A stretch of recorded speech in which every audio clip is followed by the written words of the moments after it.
Ang mga practical na pamaraan galing din sa Diyos. Una, you meditate on His Word. Sabi ng Panginoon Diyos, this book of the law shall not depart out of your mouth, but you shall meditate on it day and night, that you will be careful to do everything written in it. Then you shall become prosperous and have good success. Ang pangalawa, siyempre, you cannot learn it by yourself. Then learn it with the body of Christ. Nakikita mo how they practically apply it, di ba?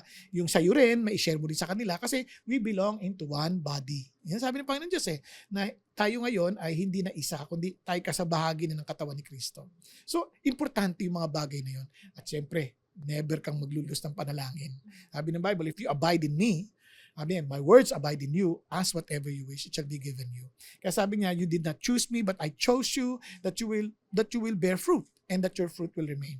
Ask the Father therefore in my name and I will do it. So importante yung prayer kasi yun yung sabi ng Lord, you cannot do nothing if you don't abide in me. So importante yun na lagi ka nakadikit sa Panginoon Diyos. And of course, ang pinaka-importante siyempre, yung fellowship din. Importante yung fellowship. Na i-share mo rin sa ibang tao about the truth of the gospel at then makita mo ma-strengthen yung faith mo and you bring them to a fellowship where you can grow by making disciples.